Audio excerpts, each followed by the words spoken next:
Bonjour à tous, bienvenue dans Smart Job, l'émission RH Emploi de Bismart. Je suis très heureux de vous retrouver. Débat, analyse, expertise. Vous connaissez évidemment notre émission et nos rubriques. En première ligne, on va parler avec l'un des leaders de l'audit.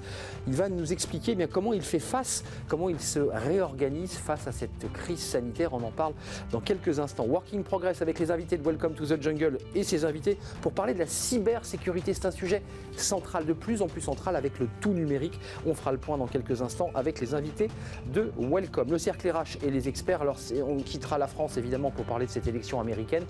Évidemment, on ne sait toujours pas qui est le président des États-Unis. Puis on reviendra en France avec cette fronde des petits commerçants et la difficulté du gouvernement à essayer de trouver évidemment l'étiage pour répondre à cette grogne des commerces. Et puis enfin, fenêtre sur l'emploi, c'est le livre de Smart Job. Chaque vendredi, vous connaissez le rendez-vous avec un coach. Il a été 20 ans chef d'entreprise et il nous fait part de son expérience. On y reviendra, il s'appelle Jean-Michel Philippon et il sera avec moi à la fin de l'émission. Mais d'abord, notre première rubrique et c'est en première ligne.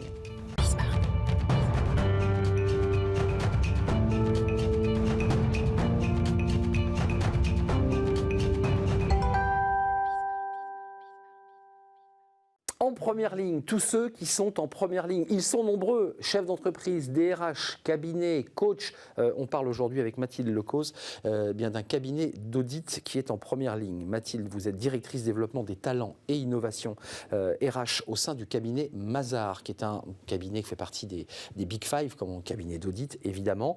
D'abord, commençons par une bonne nouvelle, parce que vous vous êtes réorganisé, on va en parler, mais Mazars recrute 700 postes. Là, il y a 700 postes ouverts. Oui, tout à fait. Racontez-moi. Eh bien, en fait, on a la chance de pouvoir continuer à recruter, notamment beaucoup de jeunes diplômés qui vont nous rejoindre, soit en tant que stagiaires ou en CDI, pour mener nos missions de commissariat aux comptes, principalement, mais aussi des activités de conseil. Donc, on a différentes lignes de métier. Et c'est vrai que on prépare l'avenir. Pour nous, c'est très important de se projeter après la crise. Et du coup, recruter ces jeunes diplômés qui seront nos collaborateurs demain, c'était très important pour nous de le faire. Un mot, parce que talent, innovation RH, c'est-à-dire que vous êtes vraiment en première ligne sur des recrutements onboarding en visio, en virtuel. C'est comme ça que vous faites là, Vous n'avez pas le choix. Alors, on avait la chance déjà... On en a beaucoup parlé ici sur ce plateau. On avait la chance déjà d'avoir mené une grosse transformation digitale. Donc, des exemples, des outils de Pulse, des intranets RSE, de l'onboarding digital, de la signature électronique, offre fort électronique, donc ce qui nous a permis de mener toutes nos actions RH, je dirais même pendant ce premier confinement et encore aujourd'hui. Après, effectivement, tous les process de recrutement, il a fallu les adapter. Ah oui. Donc, capsule de coaching pour nos candidats, session collective virtuelle de fête. Tout est virtuel. Podcasts. Malheureusement, oui. Mais je pense qu'aujourd'hui, on a des fabuleux outils à notre disposition pour quand même faire des choses sympas, collectives, interactives et différenciantes. Pour le dire très concrètement, c'est-à-dire que les candidats, ceux que vous avez recrutés, il y a évidemment déjà des recrutés qui attendent, ils ne pourront pas traverser l'esplanade de la Défense, parce que je précise à ceux qui nous regardent que vous êtes basé à la Défense et que la Défense est devenue un énorme désert. Auparavant, ce sont des dizaines de milliers de salariés, de cadres, d'auditeurs, de banquiers. C'est vide, donc ils sont chez eux. Et ils commencent à travailler à distance, pour le dire simplement. Alors oui, c'est pas simple quand même. Non, c'est pas simple. C'est d'ailleurs la chose la plus compliquée. C'est le onboarding et la formation à nos métiers qui nécessitent des techniques bien particulières. Donc on est aussi équipé avec des plateformes de formation interactives. Et puis on passe énormément de temps. Et je peux peut-être aussi partager quel est le dispositif managérial supplémentaire bien qu'on sûr. a mis. Vous êtes obligé d'adapter totalement. Et effectivement. Et par exemple, on a mis en place un système de référents, donc de managers coach en parallèle des managers opérationnels qui ont un certain nombre de jeunes collaborateurs à suivre. Ils peuvent lui écrire, ils peuvent lui parler. Toutes les semaines, ils s'appellent, ils se voient. On a ensuite des points avec ces référents et le COMEX et la DRH pour suivre les préoccupations, les points de difficulté de nos jeunes collaborateurs. Parce qu'effectivement, on a aussi beaucoup de personnes parfois isolées et je pense que c'est très très important d'abord de prendre soin des collaborateurs. Oui, c'est des jeunes collaborateurs, ils sortent d'école, ils ont peut-être une première expérience, donc c'est des gens qui ont moins de 30 ans pour la plupart. Si vous recrutez, ça veut dire que vous essayez d'enjamber cette crise, même si on ne sait pas quand est-ce qu'elle va s'arrêter, cette crise. C'est toute incertitude d'ailleurs de cette crise sanitaire. Qu'est-ce qu'ils vous disent, vos clients, là, aujourd'hui ? Dans quel état d'esprit sont-ils ? Je pense que, comme tout le monde, ils sont inquiets, en tout cas pas sereins, parce qu'en fait, on ne sait pas quand est-ce qu'on va en sortir. Je pense que le premier confinement... Il n'y a pas de générique de fin, en fait, à ce film. Et je pense que le premier confinement, on l'a tous vécu, c'était quand même psychologiquement très lourd. Mais je pense qu'un peu... naïvement, tout le monde s'est dit à la sortie, ça y est, ça va être différent, mais on va reprendre petit à petit une vie normale, entre guillemets. Et non, c'est vrai que le deuxième confinement, là, on le voit psychologiquement, est vraiment le ras-le-bol, quoi. Et donc, c'est vrai que même sur les sujets de télétravail, où moi, je trouve que ce qu'on vit est quand même, on peut en voir... C'est une évolution pour vous, ça voilà. Parce qu'il y a un débat en ce moment. Hein. Non, moi, je pense qu'il faut voir le positif. Il y a des façons dont on va organiser le travail qui vont évoluer. Ça a été un déclencheur, et ça, c'est très positif. Après, malheureusement, si on prend le télétravail, c'est pas fait dans des conditions aujourd'hui optimales de télétravail. Même aujourd'hui ? Même aujourd'hui. On est enfermé chez soi 5 jours par semaine, on n'a pas le droit de sortir. C'est trop. Là, on est dans le ras-le-bol, en fait, du télétravail. C'est trop plein du télétravail. C'est trop plein. En fait, pour vous, si j'entends bien, et c'est un peu l'avis de beaucoup de spécialistes, 5 jours, c'est pas jouable. Il faut un 3 jours, 2 jours, il faut... Exactement. Moi, je pense tout à fait. Et on a revu notre charte de télétravail. Alors, on faisait déjà du télétravail avant. Et en fait, on cherchait le nombre de jours qu'on pouvait télétravailler. Je pense qu'on a changé totalement de point de vue. Et maintenant, c'est dire quel minimum on veut passer ensemble physiquement. Oui, c'est important. Exactement. Je pense que ça a remis le Jérémy, sens. parce que là, c'est le même problème pour Welcome. En plus, vous faites un métier un peu particulier. C'est que la plupart de vos équipes, elles ne sont pas forcément chez vous. Elles sont chez les clients. Chez le client, tout à fait. Et est-ce que ça a un impact aussi sur cette relation de ne plus voir les clients en direct ? Comment vous gérez ça ? Alors oui, même déjà problème c'est pour les compliqué. clients. Alors c'est compliqué. Alors il y a des choses qui se sont très bien faites, et puis on voit effectivement, et je pense que le lieu de travail, on le voit bien, est un outil pour atteindre ces objectifs. Et en fonction de ce qu'on a besoin de faire, le distanciel fonctionne. Ou alors, il est mieux d'être en physique, ou ça ne fonctionne pas. Et avec les clients, c'est pareil. On a dû s'adapter. Maintenant, on sait qu'il y a des choses, on préfère être physiquement avec les clients quand il y a des sujets un peu plus particuliers ou plus compliqués qu'il faut évoquer. Et en même temps, il y a un certain nombre de tâches qui arrivent très bien à se faire à distance. Donc, on apprend aussi. Malheureusement, nos conditions à nous sanitaires sont les mêmes aussi chez les clients. Donc, on s'adapte tous. Mais je pense qu'on a tous mesuré la difficulté du 100% distanciel. Donc, en tout cas, pour se résumer, vous avez décidé d'accélérer. C'est intéressant, puis il y a des entreprises qui ont décidé aujourd'hui d'attendre, elles avaient prévu d'investir, elles attendent. Vous décidez d'accélérer. Oui, je pense qu'il faut, et c'est aussi vis-à-vis de nos collaborateurs, même si on ne sait pas quand est-ce que cette crise va s'arrêter, il faut qu'on construise l'avenir. Il faut bien se dire qu'il y a une fin quand même. Il y a un moment, il va y avoir une fin, ou même ça va changer, il y a des choses qui vont rester... On ne reviendra jamais, à mon avis, on ne reviendra pas en arrière totalement. Tout à fait. Ça, c'est sûr. Mais qu'est-ce qu'on en retire de positif ? Qu'est-ce qu'on a dû mettre en place de façon opportuniste et qui a généré de la valeur ?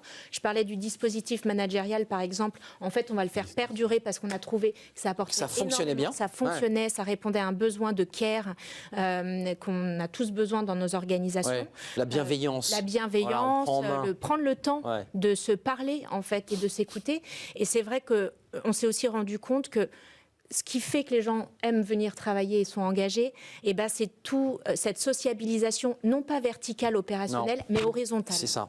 Exactement. Donc c'est ça qui est en train de muter. Merci Mathilde Lecoz d'être venue nous éclairer sur la stratégie de Mazars, sa relation avec ses clients, qui est évidemment percutée. Vous êtes la directrice développement des talents, innovation RH au sein de cette cabinet d'audit Mazars. Merci d'être venue nous rendre visite. Working Progress, c'est tout de suite avec les invités de Welcome to the Jungle avec Jérémy Cléda. Retrouvez Work in Progress au cœur de Smart Job en partenariat avec Welcome to the Jungle.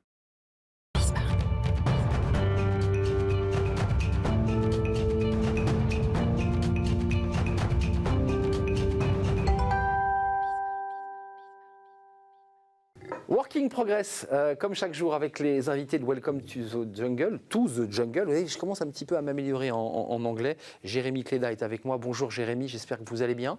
Ça va Arnaud. Vous êtes le cofondateur de cette entreprise, Welcome to the Jungle, et vos invités. Alors là, on parlait de la visio, c'est-à-dire l'obligation pour des cabinets d'audit de traiter des relations clients en visio. on voit bien que le numérique a pris une place considérable et évidemment, c'est l'élément positif et l'élément négatif, c'est les risques d'intrusion, de vol de données. On appelle ça la cybersécurité et on en parle avec votre invité. Oui, exactement. On a l'impression que la cybersécurité, c'est un truc de film, finalement. Et maintenant qu'on est tous en télétravail de chez nous, ayant accès à l'information de nos entreprises, avec un concept de sécurité plus ou moins variable selon les gens, ça devient un sujet. On va en parler avec Thierry Bedouin. Bonjour. Bonjour. Vous êtes le directeur général des systèmes d'information de la Banque de France. Oui, tout à fait. On imagine que concernant la Banque de France, ce sujet de cybercriminalité, il est particulièrement important. Alors vous, comment on peut gérer ce sujet de cybersécurité? D'ailleurs, peut-être pour commencer, en quoi ça consiste? Quelle forme ça prend, par exemple, une attaque à une entreprise? Alors, les formes de la cybermenace sont quand même très, très larges et très variées. Ce que l'on voit, c'est qu'en fait, les hackers, ce qu'ils cherchent, c'est à pénétrer votre système d'information, à s'introduire dans votre système d'information pour voler des données, des informations sensibles, ou alors pour paralyser votre système d'information et en fait bloquer vos activités. Alors, ce qu'on voit... On l'a vu plusieurs fois, même des États qui ont... Oui, et du coup, dans absolument. Un but de vol de données, de rançon derrière, etc. C'est ça la... Oui, alors bien sûr, ce qu'on appelle les rançongiciels, ce qui sont des virus qui chiffrent vos données. Et en fait, les hackers vous demandent de payer une rançon, en général en bitcoin. Et donc, il y a une très forte recrudescence de ce mode d'attaque. Et ce qu'on voit aussi, c'est effectivement des États ou des appels en fait, à attaquer vos sites. On l'a vu très récemment avec des attaques sur les sites publics français suite à l'assassinat donc, du professeur Paty, où en fait, il y a eu un appel en fait, à défacer des sites Internet. Donc là, les hackers s'en prennent à votre image, à votre communication. Et en fait, le site de la Banque de France était dans la liste des cibles qui avaient été publiées sur Facebook. L'idée, c'est quoi? C'est d'envoyer un message, c'est une forme de guerre diplomatique et informatique? Absolument, et de montrer leur marque et de montrer leur signature pour justement pénaliser les États ou les sites institutionnels. On imagine, vous venez de citer un exemple, on imagine que vous êtes régulièrement attaqué, vu que vous êtes la Banque de France. Pour Arnaud et moi qui sommes complètement néophytes sur le sujet, c'est combien d'attaques par an? Comment on gère ça? C'est quoi un peu les attaques types? Alors, on serait dans un jeu d'échecs, vous avez vu, on ne sait pas... Sans nous effrayer trop. Oui, parce que c'est un peu effrayant, effectivement. Non, mais les attaques sont très fréquentes et en fait même quotidiennes. Quotidienne? Oui, absolument. Ce que l'on peut dire, c'est que nous recevons plusieurs milliers de mails avec des pièces jointes malveillantes tous les mois. Mais nous avons aussi des attaques ciblées. Et ces attaques ciblées sont de plusieurs centaines par an. Donc nous en avons quasiment tous les jours. Et en fait, ces attaques, donc, elles nous visent, mais on peut dire aussi qu'on est toujours observé par les hackers. Par exemple, quand on met en place un nouveau service sur Internet, il ne se passe pas 5 minutes sans que ce service soit scanné et testé pour d'éventuelles vulnérabilités. Alors bien sûr, ce ne sont pas des attaques en soi, mais ce sont quand même des éléments très, très sensibles. Ça, vous le voyez en fait. On le voit et nous avons donc toute une équipe qui est là en fait en vigilance permanente. Et c'est une équipe de spécialistes en cybersécurité. Et ils sont là donc bien pour protéger notre système d'information, protéger nos valeurs, nos informations, et puis aussi tous les échanges que l'on a donc avec nos partenaires, tous les acteurs économiques et puis les autres institutions. Alors, un point intéressant, c'est qu'ils sont organisés en deux équipes. Alors, il y a une équipe qu'on appelle l'équipe rouge. Et cette équipe rouge, ce sont nos hackers à nous. C'est-à-dire qu'ils testent en permanence notre système d'information avec des tests d'intrusion. Et donc vous avez recruté des hackers? Alors nous avons nos hackers. Pour le dire simplement. Nous avons nos hackers à la Banque de France. Simplement, ils sont bien intentionnés. C'est ça. Et il y a l'équipe bleue. Et l'équipe bleue, elle vise en fait à protéger notre système d'information et surtout bien réagir. Alors ça, c'est un concept absolument fondamental en cybersécurité. Quand vous dites bien réagir, ça consiste en quoi? Oui. C'est une question de rapidité Oui, et d'avoir les outils aussi, j'imagine. Ce qu'il faut, c'est bien sûr protéger son système d'information et aussi bien réagir en situation délicate. Donc ça veut dire des dispositifs de sécurité, ça veut dire une organisation et ça veut dire des compétences, bien sûr, pour réagir. Et justement, Thierry, parce que nous, on parle d'emploi tous les jours sur le plateau. Ce qu'on voit sur ce sujet de cybersécurité, c'est qu'en vrai, la plupart des entreprises ne traitent pas le sujet, souvent par manque, je pense, de connaissances ou de compréhension. Parfois, ça les concerne peu aussi, certainement moins que vous, mais aussi à cause d'un déficit de compétences en interne. Comment on fait pour recruter ces gens-là? On imagine qu'il y en a peu, en particulier avec ces compétences-là, et tout le monde doit se les arracher. Comment vous faites pour aller attirer ces talents? Alors il faut bien sûr les recruter, les attirer. Et je crois que quand on présente effectivement les enjeux de notre système d'information... Qu'est-ce qui motive un hacker, par exemple, d'accepter de rentrer à la Banque de France? Un white hat, comme on les appelle. Je crois que justement, ce qui les attire, c'est l'enjeu de sécurité sur notre système d'information, qui est un système d'information critique. Et ça représente effectivement pour eux une garantie de pouvoir mettre en œuvre leurs compétences. Donc il y a limite un enjeu patriotique, par exemple, dans le... Sans doute, enfin en tout cas l'intérêt bien sûr du service public, et puis l'intérêt de l'excellence dans le travail effectué pour vraiment être reconnu comme un pôle d'expertise. Ce qu'il faut voir, c'est que notre centre de sécurité, notre équipe qui est en charge de sécurité, ils sont à peu près une trentaine, ils sont reconnus comme ce qu'on appelle un CERT. Ce qui n'est pas si énorme d'ailleurs. Ouais. Un CERT, c'est un Computer Emergency Response Team, c'est-à-dire c'est un niveau d'excellence, un niveau de compétence qui est reconnu de tous les autres acteurs, et ça leur permet d'échanger avec toutes les autres institutions, avec l'ANSSI, qui est l'Agence nationale de sécurité. Qui pilote. Juste un mot, mais Welcome, par exemple, dans le format d'une entreprise comme Welcome to the Jungle, c'est quoi? C'est un cabinet externe qui vient et qui vient faire un audit sécurité. Je ne sais pas si Jérémy l'a fait d'ailleurs, mais se dire, voilà, comment on fait pour des entreprises qui ne sont pas de la taille de la Banque de France, parce qu'évidemment, on rêve tous, certains rêvent comme Spadgiari d'ouvrir le coffre et de faire couler l'or, mais dans une entreprise de service, là aussi, il y a des enjeux. Comment on fait? Je crois que le point principal, effectivement, c'est... Moi, je ne veux pas attirer les hackers vers Welcome to the Jungle, évidemment. C'est moins intéressant que la... Ouais, voilà, c'est ça. Non, mais ce qu'il faut, c'est clairement disposer de compétences. Alors, bien entendu, on peut se faire aider par un certain nombre de cabinets, et ça, c'est très important pour organiser, en fait, ce travail. Mais à la base, il faut disposer de compétences, et puis il est possible aussi de s'appuyer sur un certain nombre de professionnels qui vous offrent des services de sécurité pour votre entreprise. Et je me posais la question en venant, parce que je me disais, plus votre équipe est bonne et reconnue, plus à la limite les hackers extérieurs auront envie de... Il y a une sorte de compétition aussi, parce qu'il y a un défi intellectuel qui est immense. Est-ce que plus vous êtes bon en interne, plus le défi externe devient fort? Est-ce qu'il y a ça crée de l'enjeu pour les hackers externes. De cercle. On va les avoir. Oui, sans doute. Je vous disais, le site de la Banque de France qui était cité comme une cible possible, eh bien, ça veut dire que certains hackers cherchent un tableau de chasse. Et puis la Banque de France est aussi un symbole, effectivement, un symbole donc, de stabilité, un symbole de confiance qui est donné dans la monnaie, dans l'économie. Et donc pour certains groupes activistes, ça peut être effectivement une cible. Et donc ce qui est très important, c'est de sensibiliser l'ensemble du personnel, pas uniquement effectivement nos équipes de sécurité, oui, bien sûr. Parce que l'enjeu de sécurité, il touche tout le monde. C'est quoi les conseils pratiques? C'est le téléphone, c'est laisser ouvert l'ordinateur, c'est quoi basiquement? Alors déjà, premier élément, la plupart des attaques, c'est des pièces jointes par des mails. Donc il faut sensibiliser les utilisateurs pour bien réagir quand on reçoit un mail d'un destinataire qui n'est pas connu. Et donc nous avons à la Banque de France tout un ensemble de dispositifs d'entraînement de nos collaborateurs. Et en fait, on leur apprend à détecter donc, les signes d'une pièce jointe malveillante. Et puis on a mis sur notre messagerie un petit bouton, un petit icône qui permet d'alerter les équipes de sécurité quand on a C'est un warning, quoi. Bout, bout. Oui. Ouais, d'accord. Alors, le petit dessin, c'est un hérisson. Et en fait, chaque utilisateur a sur sa messagerie ce hérisson, mais à tout moment, il peut appuyer sur ce hérisson pour prévenir nos équipes de sécurité. D'accord, donc c'est comme c'est une vraie soldats. culture que vous que l'on doit déployer. C'est vrai qu'on voit la difficulté, la plupart des gens n'ont pas idée. Vous parlez de phishing, on parlait récemment par exemple de piège au président. Vous savez, quelqu'un de votre équipe comptable reçoit un mail en disant... il faut absolument virer 1 million d'euros pour un projet extrêmement confidentiel. Cette éducation, vous l'avez vu votre contexte, comment d'autres entreprises peuvent s'en emparer aussi en dehors de cabinets extérieurs?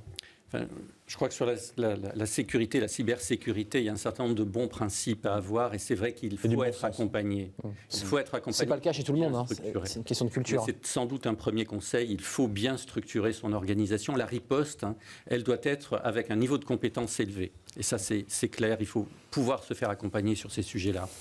Un message peut-être sur l'organisation de la sécurité dans le système d'information. Auparavant, on considérait que la sécurité, c'était qu'il fallait la bâtir comme un château fort avec un pont-levis, pour que personne ne rentre dans votre système d'information. Maintenant, avec l'avènement du télétravail, des accès à distance, l'ouverture sur extérieur, très ouvert, et la digitalisation qui est bien sûr quotidienne, eh bien, on ne peut plus concevoir la sécurité uniquement comme un château fort. Et donc, il faut intégrer la sécurité à l'intérieur du système d'information en profondeur. Et donc, la sécurité, elle se conçoit maintenant plutôt comme une sécurité, on va dire, d'aéroport, avec des zones qui ont chacune leur dispositif de sécurité, où chaque accès est vérifié.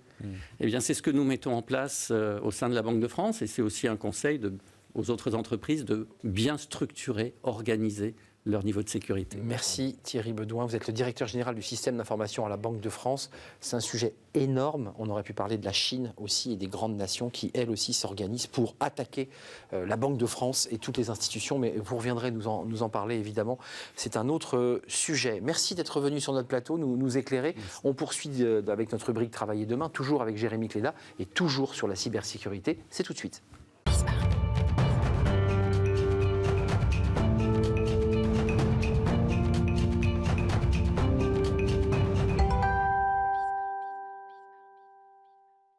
Travailler demain, toujours avec Jérémy Cléda, pour faire une thématique globale, j'allais dire cohérente. On reste sur ces questions de cybersécurité avec votre invité qui est CEO d'une entreprise justement qui travaille sur ces questions-là. En fait, on parlait juste avant de comment se faire accompagner quand on est en entreprise un peu néophyte sur le sujet et qu'on ne sait pas par où commencer. En fait, c'est tout le projet de Cyril Vignon, qui est avec nous par Skype. Oui, absolument. Il est avec nous, il est connecté, Cyril. Cyril, vous avez... Bonjour. Bonjour. Vous avez créé Glimpse et justement le principe, c'est un outil qui permet aux entreprises de détecter les nouvelles menaces informatiques avec de l'intelligence artificielle. Donc, encore une fois, Arnaud et moi, on fait comme si on découvrait le sujet. Comment ça fonctionne et en quoi ça consiste? Ok. Effectivement, au point permet de faire avec des programmes informatiques, avec des virus, ce que fait le cerveau humain avec une histoire. Si je vous raconte par exemple l'histoire du petit chaperon rouge qui se promène dans la forêt avec son petit pot de beurre et qui arrive devant la maison de Mère Grand et qui tire la bobinette, la chevillette rat, vous reconnaissez immédiatement l'histoire du petit chaperon rouge. Mais si je vous raconte maintenant un récit d'une dame en robe écarlate qui se promène avec un panier garni dans un bois et qui arrive devant une maison inquiétante et qui sonne à la porte, là vous reconnaissez également l'histoire du petit chaperon rouge. Et ça, vous en êtes capable parce que vous êtes doté d'un cerveau qui est capable de conceptualiser les choses. Et donc, même si je n'utilise pas les mêmes mots dans les deux cas, dans un cas, je parle du petit chaperon rouge, du petit pot de beurre, dans l'autre cas, je parle du panier garni, vous reconnaissez que c'est une version sans doute modernisée, mais que c'est toujours le petit chaperon rouge que je raconte dans les deux cas. On va maintenant imaginer que le petit chaperon rouge, c'est un virus informatique. La façon dont les solutions traditionnelles fonctionnent, c'est qu'elles vont reconnaître des marquants dans l'histoire, dans le programme informatique. Par exemple, tirer la bobinette, la chevillette rat, ce sera un très bon marquant pour reconnaître le virus du chaperon rouge. Et donc, quand un fichier pénètre sur une entreprise et que l'antivirus voit ce marquant-là, il va lever une alerte et dire « attention, c'est le programme du petit chaperon rouge ». Le problème, c'est que les attaquants, ils ne sont pas dans le monde du petit chaperon rouge et ils connaissent très très bien ces méthodes et ils savent très bien s'en prémunir. Et donc, quand ils vont lancer une nouvelle campagne d'attaque ou cibler précisément une entreprise, ils vont garder la même propriété intellectuelle, le même récit, parce que ça coûte très cher de le changer, mais ils vont changer la façon de générer la nouvelle attaque, la façon d'écrire l'histoire. C'est passionnant. Juste d'un mot, parce que pour ceux qui nous regardent, j'ai l'impression qu'on rentre dans un monde un petit peu des abysses, dans des tuyauteries informatiques. Mais juste pour que ceux qui nous regardent comprennent bien, les chefs d'entreprise, il y a des hommes derrière un clavier. Il y a quand même des hommes qui maîtrisent l'outil informatique et qui sont capables, avec leurs doigts, d'entrer dans un système. C'est bien de ça dont on parle. C'est tout à fait ça. Et aujourd'hui, ils développent des programmes, ce sont des développeurs finalement qui développent des programmes d'attaque pour pénétrer plus facilement au sein de ces entreprises. Et aujourd'hui, c'est très facile finalement de prendre un programme connu qui a déjà été utilisé précédemment, mais d'en faire une nouvelle version qui ne sera pas détectée par les antivirus classiques, qui va apparaître comme étant une nouvelle version d'une menace. Alors qu'en fait, il y a eu très peu de travail à faire pour générer cette menace. Des fois, en une demi-heure, on peut générer une version qu'aucun antivirus va reconnaître finalement à partir d'un code très connu qu'on trouve sur Internet. Et donc c'est là... Oui, pardon. Non, et du coup, Cyril, en tout cas, ce qu'on comprend, c'est qu'il y a une profusion de menaces de plus en plus fortes en ce moment. On n'a pas eu le temps d'ailleurs de poser la question juste avant. On se demandait si ce genre de menaces s'accentue avec la pandémie depuis quelques mois. Est-ce que vous observez ça ? Parce que on est encore une fois tous à la maison et donc la qualité, en tout cas, de sécuritaire de nos accès est moins forte qu'avant. Effectivement, pu observer en 2020, c'est qu'il y a une forte accentuation des menaces tout au long de l'année. À titre d'exemple, on parlait de rançon logiciel précédemment. On en recensait en janvier une vingtaine d'attaques. En septembre, là, on a vu 240. Parce qu'effectivement, tous ces travailleurs qui sont venus travailler de chez eux, qui ont été beaucoup plus nomades, ont été des cibles faciles finalement pour les attaquants. Donc ça a beaucoup accentué effectivement les possibilités pour les attaquants de pénétrer au sein des entreprises. Également, un phénomène qu'on observe également, c'est que c'est un très bon, le Covid, c'est un sujet d'actualité mondiale qui fait un très bon vecteur également pour les attaquants pour se propager plus facilement finalement. Et un vecteur... Par exemple, pour être concret, parce que quand on parle de propagation, on a l'habitude de parler d'autres choses en ce moment. Ouais, c'est vrai. Mais si on parle là de virus informatiques, un exemple de la manière dont le Covid est utilisé, par exemple, par un hacker ? Alors, sur le thème de l'actualité, ça va être pour propager, par exemple, toutes les petites vidéos ou les petits gifs que vous recevez tous les jours pour traiter de façon un petit peu humoristique la situation actuelle. Ça peut être des vecteurs d'infection. Ouais. Et tout le monde se les propage les uns avec les autres, comme on se propage les virus malheureusement en ce moment. Et donc, d'un point de vue informatique, il se passe malheureusement un petit peu la même chose que ce qui se passe aujourd'hui d'un point de vue physique, effectivement. Donc, c'est un moyen de propager effectivement les attaques. Un autre moyen, c'est qu'effectivement les PC des travailleurs, finalement, des employés, vont être utilisés à la fois pour des activités professionnelles classiques, mais aussi un petit peu plus pour des activités personnelles, parce que les gens sont à la maison et mélangent finalement un petit peu les deux genres. Et les choses n'allaient pas. C'est juste un mot, il reste peu de temps, j'en suis désolé. On va même élargir un tout petit peu, parce que c'est passionnant. On ne met pas de masque à l'ordinateur, on fait quoi ? On le confine, on retire les câbles, on le coupe d'Internet. Qu'est-ce qu'on fait concrètement ? Alors effectivement, il faut arrêter de penser à cette logique de château fort, effectivement, et penser de plus en plus en termes de zéro trust. C'est-à-dire qu'il faut protéger tous les éléments et la menace peut venir finalement de l'intérieur. Il n'y a plus vraiment d'intérieur et extérieur dans l'entreprise du futur et la façon dont elle arrive. Et également, bien prendre en compte tout ce qui est système industriel, système de production, système connecté, qui, avec la 5G, vont être de plus en plus directement sur Internet et qui sont des cibles de choix. Aujourd'hui, tout équipement est finalement un ordinateur et peut-être une cible pour les attaquants. Ça peut être une tour, un ordinateur, un frigo, un routeur, tout cela maintenant devient des cibles finalement pour les attaquants et c'est tout finalement un petit peu la même chose, ce sont tous des ordinateurs.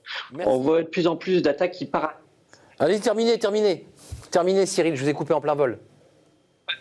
On voit effectivement des attaques qui paralysent les systèmes de production en plus de chiffrer les données.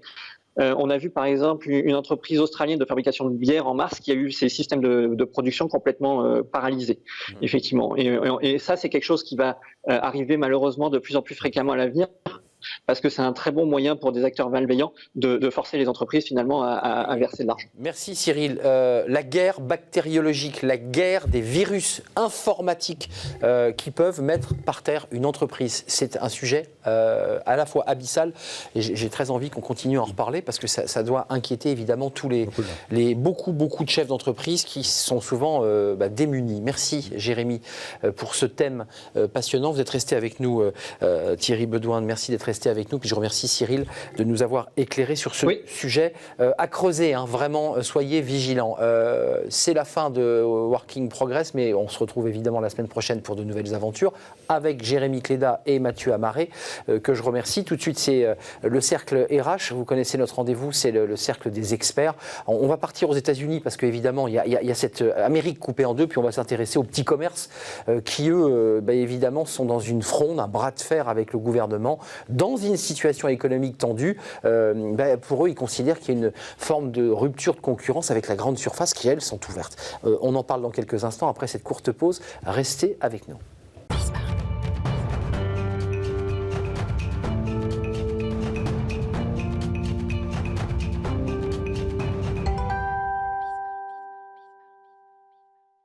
Le cercle RH, vous connaissez notre rendez-vous, c'est le débat des experts pour y voir un tout petit peu plus clair sur ce qui se passe depuis quelques jours.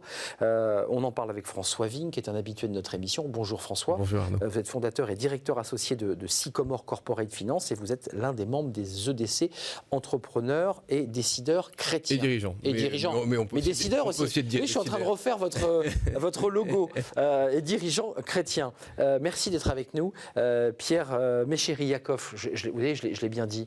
Eh ben, c'est formidable. Vous êtes directeur du développement économique au sein de la Business Unit Territoire et Emploi de BPI Group. Et vous m'avez clairement dit, attention, c'est pas BPI France, c'est pas la banque qui garantit les PGE, c'est bien ça. C'est ça, même si on les sollicite souvent. Vous les sollicitez, la BPI évidemment, mais c'est BPI Group et vous êtes très très très investi sur les revitalisations, les réindustrialisations dans certains secteurs, région Occitanie et les Hauts-de-France évidemment, qui sont des régions industrielles. Exactement. On va en parler avec vous. Je ne sais pas si grâce à la magie de la technologie, nous avons Stéphane Lemarchand en visio.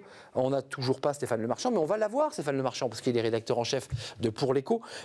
D'abord, commençons par cette déclaration, parce que vous avez vu les États-Unis, alors ça vous concerne moins dans les revitalisations, mais je me tourne vers François Vigne. Regardez ce qu'a dit Donald Trump. Tous les jours, évidemment, il prend la parole, et parce qu'il considère qu'on lui vole son élection. Si vous comptez les votes légaux, dit-il, je gagne facilement. Si vous comptez les votes illégaux, ils peuvent essayer de nous voler l'élection. Dans l'Arizona, si je ne m'abuse, François, il y a eu des tentatives d'incursion, d'intrusion, là où on dépouille avec des hommes en armes, des suprémacistes. Vous qui êtes dans la finance, est-ce que vous êtes un peu dans un moment d'attente? Vos clients le sont, il y a des inquiétudes. Est-ce que cette crispation aux États-Unis, elle a des incidences sur le marché? Pour l'instant, pas.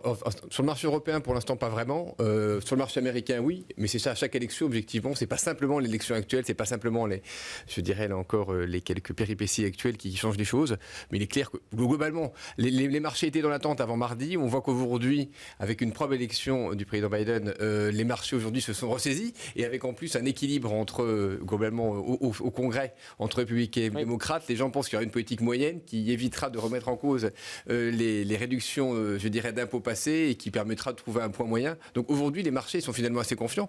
Mais on peut dire que tout se passe globalement comme prévu parce que de toute façon, Trump avait annoncé qu'il contestait c'est clair, on le savait. La seule chose qui n'était pas prévue, c'était l'importance du vote Trump. Finalement, dans cette élection, on avait sous-estimé le vote Trump, qui est un vote solide, qui est un vote durable. Mais en dehors de ça, tout se passe à peu près comme prévu. La carte est intéressante parce que c'est la carte de 2016. Les pourtours, les grandes villes de l'Est et de l'Ouest, c'est bleu. C'est les démocrates. Et la middle class, le centre des États-Unis, l'Amérique profonde, c'est Trump. Et c'est un électorat planté, ancré. Mais il ne faut pas oublier non plus qu'il y a le vote républicain avec le vote démocrate et qu'en gros ça s'équilibre. C'est à peu près 50-50%. Ils sont au coude à coude. Comme dans tous les pays du monde, il y a à peu près 50% de gens de droite, 50% de gens de gauche. Après, le droite et la gauche peuvent être différents selon les pays, mais on retrouve ça comme constante. Et moi j'ai beaucoup de clients aux États-Unis. Il y en a qui sont républicains, il y en a qui sont démocrates et qui le sont de façon traditionnelle. Et même s'ils ne sont pas trumpistes, ils votent quand même républicains, même s'ils ne sont pas forcément en faveur du candidat démocrate qui vote également pour eux. Ça fait partie des constantes, il faut aussi l'admettre. Mais après, il y a aussi, je pense, aujourd'hui une vraie problématique, et on le voit bien, d'un vote protestataire qui s'exprime au profit de Trump et qui est une menace pour toutes les démocraties. Et c'est pas simplement l'avertissement, il n'est pas simplement pour la démocratie américaine, il est aussi pour la démocratie française et toutes les démocraties. J'allais y venir, j'allais retraverser l'Atlantique parce qu'il y a quand même un débat qui est posé aujourd'hui avec Marine Le Pen qui a immédiatement plébiscité le résultat de Donald Trump.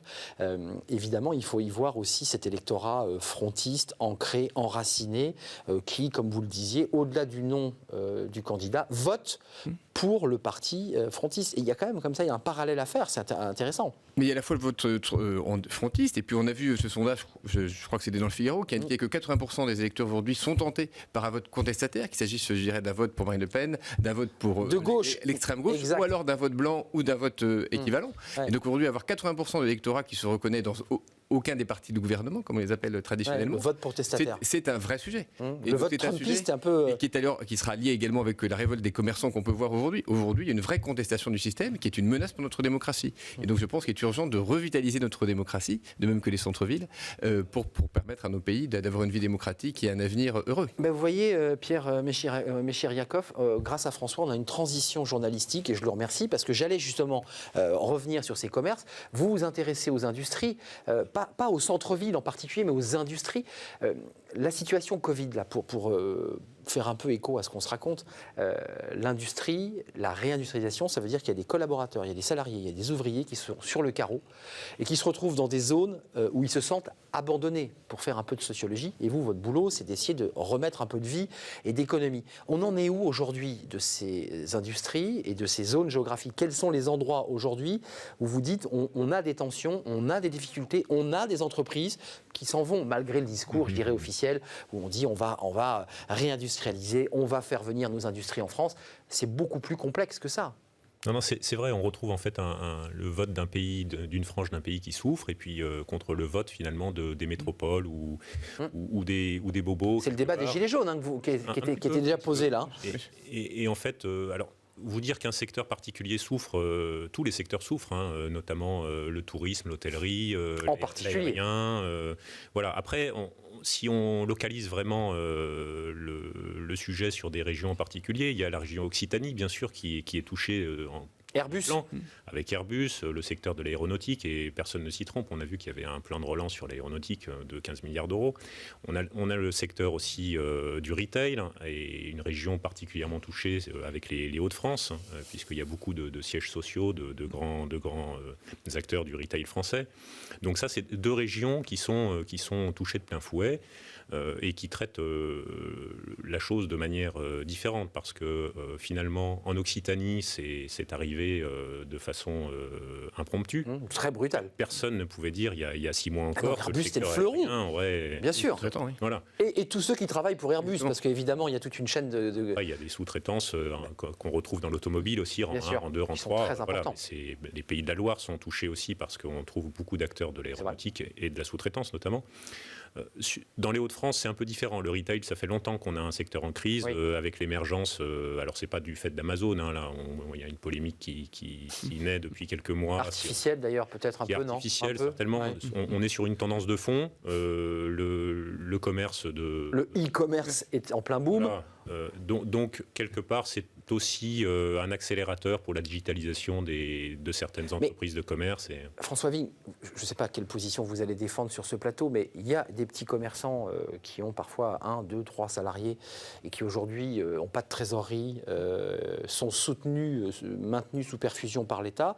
Puis vous avez des mastodontes de la vente en ligne, vous avez des énormes industries de la grande distribution qui, disons-le un peu calmement, tirent profit de cette situation quand même. Non, c'est comme ça que vous voyez les choses? Alors je pense que c'était le cas. J'ai l'impression quand même que les petits commerçants essayent véritablement de s'adapter. Et c'est souvent la défaut de nos hommes politiques de ne pas assez comprendre comme les hommes et les femmes s'adaptent en fait. On s'aperçoit qu'entre le premier et le deuxième déconfinement, les gens ont adapté leur comportement. Alors que nos dirigeants politiques font comme si c'était la même chose. En fait, les gens sont déjà en avance, je dirais, d'un train. Et les hommes politiques sont en retard en la matière. Et les commerçants font tout pour essayer d'ouvrir en click and collect, de prendre les commandes par téléphone. Alors c'est un peu bancal, c'est boiteux, mais il n'empêche que ça leur permet de faire mieux. Pour autant, nous trouvons qu'aujourd'hui, la fermeture des petits commerces est une mesure inutile, qui n'était pas efficace. On voit que d'autres pays réussissent mieux sanitairement, économiquement, comme l'Allemagne. Et les prévisions, à la fois les prévisions pour 2020 ou pour les années suivantes, communiquées hier par la Commission européenne, confirment que la France aura fait beaucoup plus mal que l'Allemagne économiquement, également beaucoup plus mal sanitairement. Et donc je pense qu'aujourd'hui, l'Allemagne réussit à maintenir ouvert ses petits commerces. Il n'y a pas de raison que ce ne soit pas aussi bien. Moins de morts côté allemand d'ailleurs, il faut préciser qu'il y a moins de décès. Et sachant que par ailleurs, il faut aujourd'hui préparer les 3e, 4e et 5e vagues, parce qu'on est déjà à peu près au sommet de la 2e vague, mais dans les épidémies, historiquement, on sait qu'il y a 3, 4 et 5 vagues. En général, elles deviennent... C'est rassurant ce que vous nous dites, François. Elles deviennent de plus en plus des vaguelettes. Non, mais là encore... Elles baissent en intensité, c'est vrai. Et il s'agit simplement de les prévoir et d'éviter le stop-and-go permanent. Il faut simplement les prévoir. Tout ça, l'histoire nous l'apprend. Regardons l'histoire, regardons ce qui s'est passé. Malheureusement, l'histoire est très intéressante dans la matière et nous apprend ce qui à peu près va se passer. Donc à nous de nous adapter et de prévoir. On parlait du monde... Premier confinement, on disait le monde d'après. Maintenant, on disait en septembre, tout est fini. Voilà, le monde d'après. Maintenant, on est dans le monde d'avec, parce qu'on va devoir gérer finalement une situation qui va perdurer, qui va revenir, qui va donc. Mais l'accompagnement que vous faites de vos industries, parce qu'on parle du petit commerce avec des vraies inquiétudes. Certains dans l'hôtellerie, la restauration indiquent, ce sont des fédérations professionnelles, que presque 50% de certains, à Paris notamment, vont disparaître. On mettra la clé sous la porte. Elles maintiennent, elles continuent à survivre, ces industries. Déjà, l'industrie était bien mal en point. Ou est-ce qu'avec cette crise Covid, on est en train, une nouvelle fois, au-delà des discours de communicants, de tout envoyer en Chine et en Asie? Non, mais est-ce qu'on peut le dire aussi abruptement? Finalement, on ne fait qu'accélérer des tendances qui étaient déjà existantes. C'est ça. Alors, elle souffre beaucoup, mais finalement, notre rôle de conseil RH, c'est aussi d'accompagner des métiers qui sont en souffrance vers des métiers de demain. Donc, le confinement accélère cette transition, force les entreprises aussi à s'adapter. Alors, elles doivent s'adapter sur le télétravail, elles doivent s'adapter sur beaucoup de choses en ce moment, mais aussi sur la manière de à marche forcée. À marche forcée. Et donc, c'est là que les conseils sont assez précieux. Vous les réorientez sur quoi? Quels sont les conseils que vous leur donnez? On a plusieurs actions, si vous voulez. On est dans le traitement immédiat en accompagnement des plans sociaux pour essayer de trouver des solutions de reclassement à des personnes en difficulté, en grande fragilité, etc. Mais on travaille aussi sur des visions plus stratégiques, sur ce qu'on appelle la GTEC, la gestion territoriale des emplois et des compétences. Donc, comment justement avoir une vision dans une région donnée sur les métiers de demain, qu'est-ce qui va recruter, quels sont les soft skills qu'on peut utiliser dans le parcours de quelqu'un. Et quel secteur d'activité peut se développer dans cette région? Exactement. Et puis, c'est des choses qu'on accompagne sur le long terme. À travers ça, c'est de la stratégie moyen terme, long terme. Et les conventions de revitalisation dont on discutait tout à l'heure. Donc ça, c'est des choses long terme. Il y a à peu près 150 conventions de revitalisation par an. 60-70 millions d'euros injectés chaque année par les entreprises dans leurs obligations de revitalisation. Et ça, c'est des fonds qui arrivent tout de suite dans l'aide aux petites entreprises, au commerce, à la formation des dirigeants, etc. Oui. On passe de l'industrie de la revitalisation parce que les deux sont liés. Une industrie qui quitte un territoire, c'est aussi un village ou une ville qui perd évidemment des consommateurs qui viennent acheter à la fois de la restauration, les bars et toute la chaîne. On a bien compris de la boulangerie. On sait mesurer l'impact de ça. Ça c'est mesuré, sauf que dans les faits, quand on se balade dans certaines villes moyennes aujourd'hui en France, ce sont des déserts. Est-ce qu'aujourd'hui, François Vigne, il y a ce débat sur Amazon que vous avez entendu parce que Jean Castex a ouvert le bal, le ministre de l'économie l'a prolongé. Est-ce qu'on n'est pas un peu dans le bal des faux culs, excusez-moi de le dire vulgairement, mais enfin quand même. Enfin, je veux dire, Amazon va investir 200 millions d'euros à Nantes pour une des plus grosses bases de stockage européens. Elle développe aujourd'hui des centres de stockage au plus près des métropoles et des villes. Puis on nous dit qu'il faut arrêter d'acheter sur Amazon.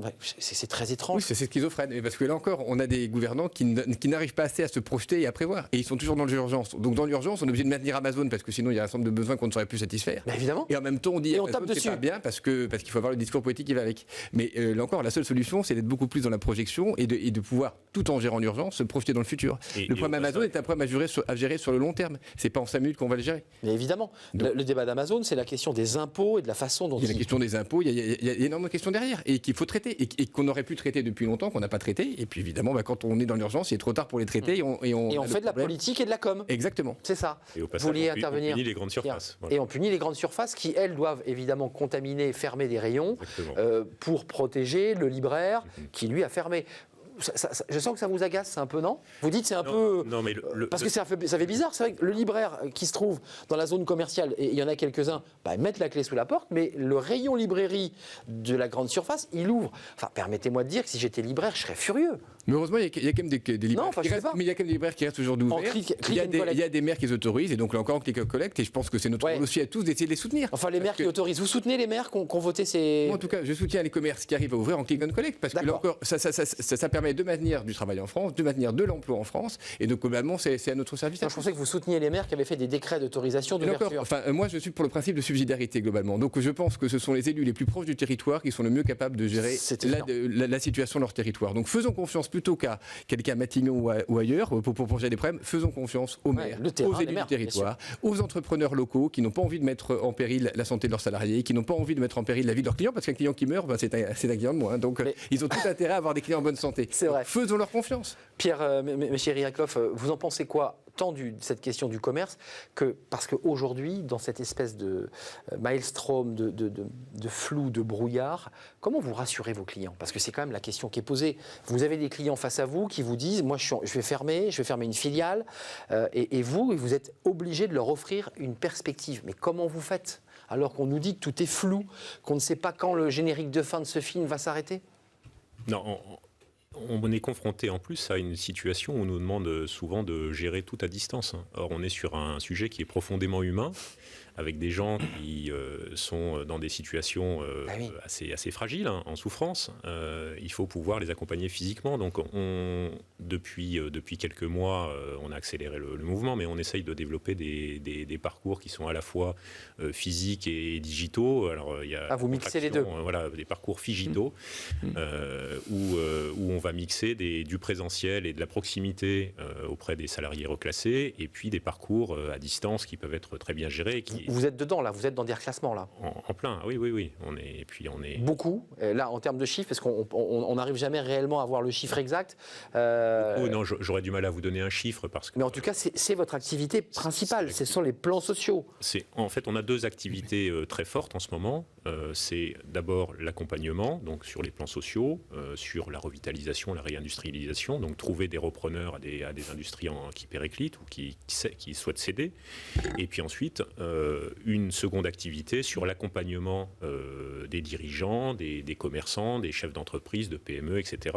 Sur du conseil, la préparation au monde d'après. D'accord. Pas mal de management à distance. C'est ça. Créer le lien sans le lieu. Ceux qui veulent déjà enjamber la crise et se disent, bon, moi je vais continuer, mais il faut que j'invente un autre monde. Voilà. La finance se pose les mêmes questions, ou je dirais que la finance est un peu déconnectée de ces sujets? Non, d'abord, il y a plusieurs métiers dans la finance. On voit que la finance se pose aussi des questions, et je pense que quand on parle également de réindustrialisation, une partie du monde, par exemple, bancaire est aujourd'hui en pleine restructuration. Totalement. Parce que encore la digitalisation, ça supprime des emplois. Donc il y a évidemment, la finance se pose depuis de nombreuses années la question. Après, il y a des métiers qui sont plus impactés que d'autres. Il y a une partie de la finance qui va bien, mais ce qui ne veut pas dire qu'il ne faut pas en permanence se réinventer, parce que le monde évolue, parce que les machines sont de plus en plus performantes, et qu'il faut en permanence former nos hommes et nos femmes pour leur permettre justement d'être les talents de demain. Avant de nous quitter, vous soulevez un sujet extrêmement sensible, qui est les restructurations bancaires qui n'ont pas eu lieu. C'est une inquiétude parce qu'il y a un vivier de suremploi, de trop d'employés.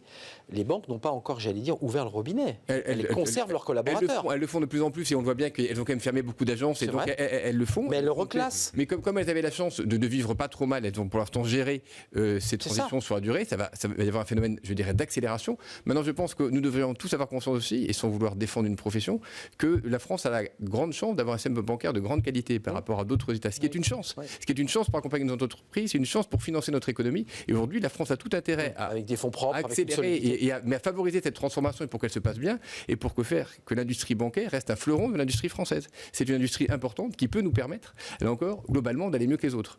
Et je pense qu'en la matière, le gouvernement n'en a pas assez conscience et ne met pas assez en avant l'importance stratégique du secteur bancaire pour l'ensemble de notre économie, au service de l'économie. Elles ont joué le jeu, les banques, quand même, avec le PGE, elles ont joué le jeu, mais on a souvent mis en avant le fait que c'était l'État qui contribuait, alors qu'en fait, l'État, pour l'instant, ne contribue quasiment rien au PGE. C'est important de l'entendre. On a entendu BPI. Ce sont les banques qui financent. Et c'est les banques qui ont validé les PGE. Et ce sont les banques qui prennent de la ressource humaine, de la ressource, etc. Mais elles jouent leur rôle, c'est normal. Ouais. Vous le confirmez avant de nous quitter que certaines banques commencent là un peu à lever le pied sur les PGE parce qu'elles n'ont pas de garantie sur les bilans. Elles sont quand même dans une incertitude et qu'elles hésitent maintenant à valider certains PGE. Il y a de l'inquiétude là. Les banques se disent je ne peux pas prêter. C'est pas de prêter à des gens qui ne pourront pas rembourser. Donc il faut prêter de l'argent à quelqu'un qui ne peut pas rembourser, c'est de mettre cette personne à risque. Donc c'est pas de faire n'importe quoi. Avant de nous quitter, d'ailleurs, j'ai lu que certains déjà envisagent même de mettre un coup d'éponge sur la dette en disant que c'est une dette à vie. Voilà. Oui, mais ce qui crée une distorsion de concurrence importante. Ça veut dire que les gens qui auraient bénéficié de PGE auraient profité d'un avantage indu par rapport aux autres. Ce qui pose un autre problème en termes de concurrence. Il ne faut jamais oublier aussi les autres. Parce qu'il peut y avoir ceux qui n'ont pas souscrit au PGE. Ceux qui n'ont pas souscrit en faisant des efforts. Donc c'est pour ça qu'il faut réfléchir avant de partir dans de grandes déclarations aux conséquences de tels actes. Un mot pour conclure, parce que là, on a parlé de sujets qui, évidemment, ne suscitent pas l'optimisme et à l'espoir. Le télétravail, il y a eu aussi un débat, puisqu'on parle des petits commerces. Il y a un grand débat, là, depuis quelques jours, avec des entreprises qui disent non, attendez, nous, ça ne va pas du tout. On demande aux salariés d'être rapatriés sur les sites. La ministre dit attention, moi, je vous ai dit, et c'est presque obligatoire, c'est 5 jours de télétravail. Qu'est-ce que vous en pensez de cette polémique ? Alors, on a une situation sanitaire qui justifie effectivement les propos de la ministre Elisabeth Borne sur 5 jours du distanciel à 100%. C'est ça.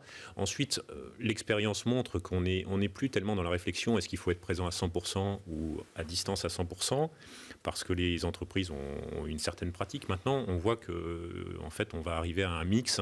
Enfin, l'assurance et la banque, là, j'ai vu qu'il y avait quand même des reportages où le manager demande aux salariés de revenir. Oui, sois présent, sinon t'es viré.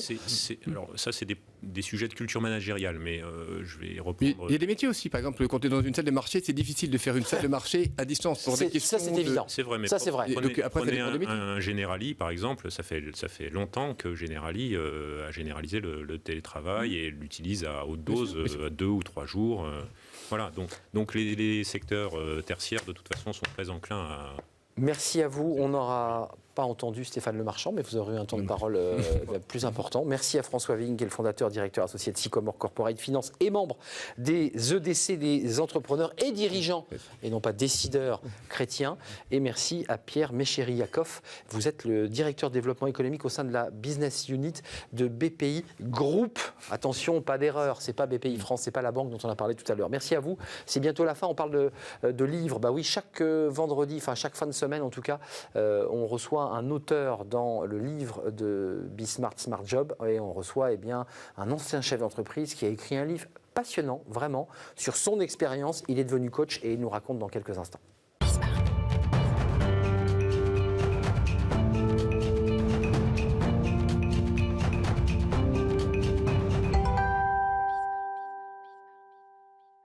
Voilà, avec nous, l'auteur de ce livre dont je vous ai parlé. J'espère que vous êtes connectés et que tout fonctionne bien, parce que Dieu sait si les visios, même pour les journalistes, c'est compliqué. Le télétravail, ça ne va pas être simple pour les experts. Désengagement au travail quand le baby-foot ne suffit pas, édition Geneso. Jean-Michel Philippon, est-ce que vous nous entendez? Est-ce que vous êtes avec moi? Peut-être pas. En tout cas, il est avec nous, c'est formidable. Comment allez-vous? Je vous entends, je ne vous vois pas, mais je vous entends. Ne pas me voir n'est pas grave, le plus important est de m'entendre. D'abord, un petit mot avant de nous parler de ce livre. D'abord, pourquoi le titre? Tout simplement, désengagement au travail quand le baby-foot ne suffit plus. Quand j'ai vu le titre de ce livre, j'ai été d'abord attiré. Je me suis dit, tiens, il est en train de me dire que l'esprit Google, start-up, on est cool, on vient en vélo. C'est ça que vous avez voulu dire? Vous moquez un peu de ces start-up? Non, ça marche plus, si vous voulez. En fait, le problème a été pris à l'envers. Le baby-foot, il a été plutôt instauré dans des entreprises où les salariés étaient contents d'être ensemble et donc voulaient rajouter un moment de convivialité et non pas l'inverse, si vous voulez. Et donc, le baby-foot, pour moi, c'est un peu comme une cerise, une très bonne cerise sur un gâteau vraiment pas digeste. C'est pas parce que vous allez mettre la cerise que le gâteau va être digeste. On est d'accord, le baby-foot, ça règle pas tout. C'est pas parce qu'on fait une bonne partie de baby qu'on n'est pas épuisé. Votre livre est passionnant parce que vous avez une grande partie de votre vie comme dirigeant d'entreprise. Puis un jour, vous avez créé votre cabinet de coaching, vous vous êtes investi fort de votre expérience, et dans ce livre, vous racontez beaucoup d'histoires de femmes et d'hommes qui sont venus vous voir dans votre cabinet de coaching en vous disant « mais je suis épuisé ». Et vous dites c'est un épuisement, je dirais, multiforme. C'est quoi l'épuisement? Qu'est-ce que ça veut dire, cet épuisement des collaborateurs? Écoutez, ce que j'ai pu observer sur les 10 ans, depuis 10 ans que j'accompagne donc des dirigeants, des cadres, des managers et des équipes, en fait, cet épuisement, je me suis rendu compte qu'il venait pour une grande partie sur le comment on travaille ensemble. Et donc, sur la difficulté de ces processus de plus en plus imposés et jamais choisis. Et qu'en définitive, ce que je voyais en face, c'était des hommes et des femmes qui auraient été en totale capacité de construire eux-mêmes leur propre processus pour être à la fois non seulement mieux dans leur travail, mais aussi pour fournir un travail beaucoup plus efficient. Donc c'est ce que j'ai voulu, si vous voulez, partager dans mon livre comme éléments fondamentaux que j'ai pu relever de tous ces coachings, comme éléments fondamentaux de l'engagement et bien évidemment du désengagement au travail. Mais est-ce qu'il y a un particularisme, je dirais, de l'entrepreneuriat du dirigeant français qui se distinguerait de l'allemand ou de l'américain? Est-ce qu'on manage mal nos collaborateurs? Est-ce qu'il y a comme ça une forme d'un peu de caporalisme, d'autoritarisme qui d'ailleurs a un peu explosé depuis l'arrivée du télétravail?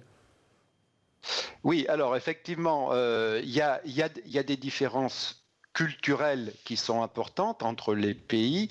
Les différentes statistiques nous montrent malheureusement qu'on n'est pas toujours les meilleurs en France en termes de management, principalement peut-être dû à cette culture descendante des process imposés. Et puis il y a la culture du pouvoir sur les gens et peut-être pas assez la culture du pouvoir pour les gens.